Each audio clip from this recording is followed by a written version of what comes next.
Olá, eu me chamo Juliane Basso, eu sou doutora em antropologia pela Universidade Federal do Rio Grande do Sul, sou pós-doutoranda no PPGante da Universidade Federal da Grande Dourados e o trabalho que eu apresento nesta reunião de Antropologia da Saúde de 2021 se chama Viver, Cuidar e Esperar, um experimento de escrita etnográfica sobre cuidado, gênero e geração.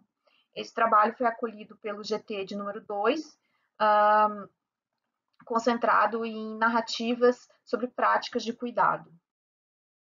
Eu inicio esse trabalho com uma discussão sobre escrita etnográfica e recordo, então, dois pressupostos. O primeiro é de que a escrita etnográfica ela tem uma relação muito próxima com o trabalho de campo em antropologia, mas ela não se resolve nele.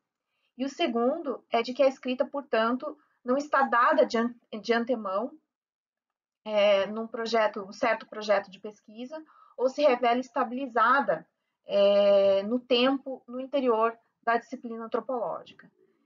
Eu procuro, então, discutir com várias autoras e autores, como Sueli Koffes, Roberto Cardoso de Oliveira, Melanie Stratton, Didier Fassin, que justamente tomam a escrita etnográfica como um objeto de problematização, justamente pelo seu caráter não congelado, tá? E, portanto, continuamente discutível. Eu começo, então, com essa discussão sobre escrita etnográfica para justamente procurar responder à pergunta que me mobilizou a escrever esse trabalho. E a questão é essa que vocês estão visualizando na tela, que vou lê-la: como encarar o desafio epistemológico de tratar etnograficamente acontecimentos pessoalmente vividos fora do exercício profissional, mas que nos convocam à escrita enquanto antropólogas. Eu procuro responder essa pergunta não só com uma discussão teórica a respeito dela, mas também por intermédio de um experimento narrativo. E justamente a vontade de escrever essa narrativa é que me levou a debater a pergunta, né? Antes de falar um pouco sobre o que é esse experimento narrativo, eu queria recordar, acho importante frisar, que escrever sobre acontecimentos que se dão fora de projetos de pesquisa ou de interesses mais diretos de investigação não é algo incomum no exercício antropológico. Porém, sempre que isso acontece, sempre que esse tipo de contingência acontece, como profissionais, nós somos convocadas a ter uma reflexividade mais detida sobre aspectos epistemológicos, como também éticos, né? A respeito de que tipo de forma expressiva, né, nós vamos então dar a esses acontecimentos. Bem, o experimento narrativo que eu apresento e para o qual eu vou defender uma característica etnográfica conta a história de uma mulher que eu chamo de Esperança. Essa mulher passa em poucas horas de uma condição de cuidadora a de paciente, em virtude do acometimento por uma doença rara, e essa transformação desarticula uma rede de cuidados que essa mulher movimentava por muito tempo entre 4 gerações: a dela própria, dos seus filhos e filha, dos seus netos e dos seus pais. Os acontecimentos que dão forma a essa história foram acompanhados a pouca distância por mim, numa posição não oficial de pesquisa. Apesar disso, eles me tocaram profundamente, né? Foi um encontro vivaz com a alteridade e eu me senti, então, convocada a escrever sobre eles como antropóloga. Mas, então, fui levada, né, a questões epistemológicas e éticas de como fazer isso, né? E, ao pensar a respeito, cheguei, então, a uma forma expressiva que adquire a característica de um conto, né? Esse conto trata sobre cuidado, gênero e geração, né? E é, portanto, uma narrativa ficcional, né? Esperança é uma personagem inventada, a história que eu conto sobre ela também do mesmo modo é inventada, muito embora os fatos todos que baseiam essa história não o sejam.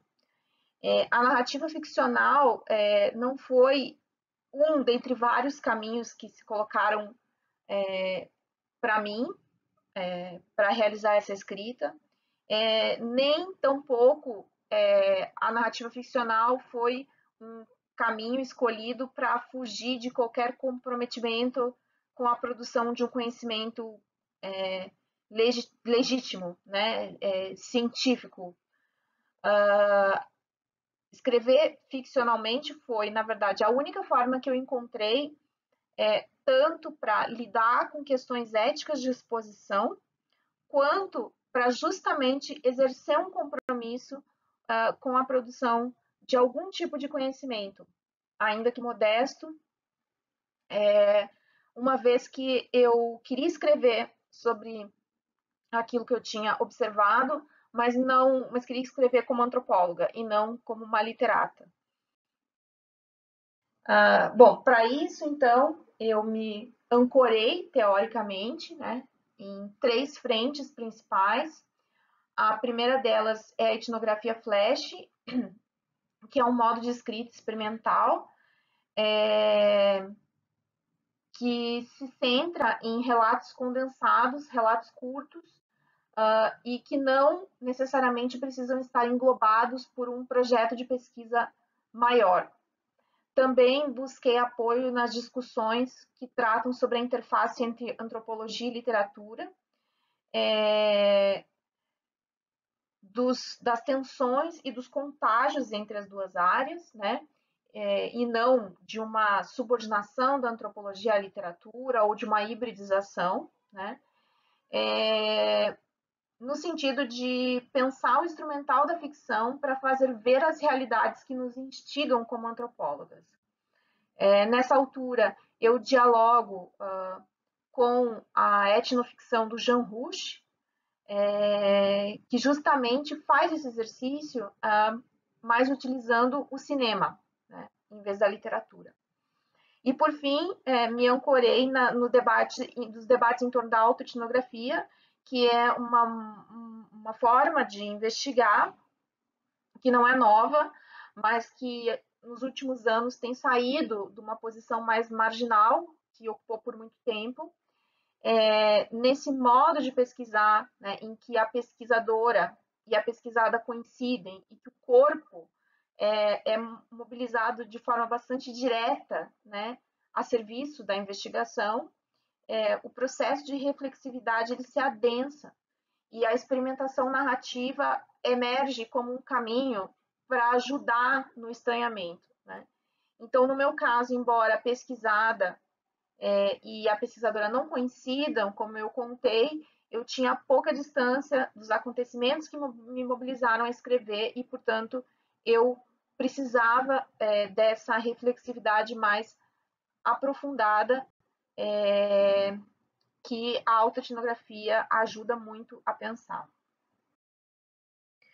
Por fim, antes de apresentar o experimento narrativo protagonizado pela Esperança, ao final do paper, eu faço uma breve e modesta discussão a respeito de cuidado, gênero e envelhecimento, especialmente aquele que acontece na chamada quarta idade, que é um termo que foi cunhado para designar uma faixa etária que vai dos 85 anos para adiante.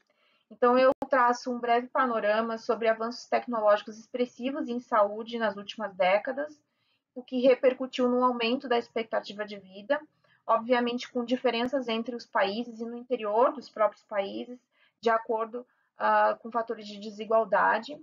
Mas o fato é que ao redor do globo o que se percebe é um aumento do contingente de pessoas ingressando na chamada velhice avançada ou velhice extrema, e conforme essa velhice avança, o cuidado vai se tornando mais intensivo e extensivo, né? Mesmo que não exista nenhuma doença crônico-degenerativa presente, né? Então, a autonomia individual ela vai se deteriorando ao longo do tempo, né? Mesmo na ausência de enfermidade. E esse cuidado, né, com esses idosos em em velhice avançada, ingressa, então, no leque já bastante extenso de cuidados exercidos pelas mulheres de forma maciça, historicamente, né? Então, a história da esperança, ela quer ilustrar justamente algo que deve começar a se intensificar de acordo com os prognósticos de expectativa de vida, que são mulheres realizando o cuidado simultâneo entre várias gerações, desde a primeira até a última. Para terminar, como eu disse, eu apresento, então, o meu experimento narrativo, né, na forma de um conto, e convido todos e todas que me ouvem a conferirem nesse link que aparece ilustrado na tela, onde está o paper completo que deve ingressar nos anais desse evento. Muito obrigada.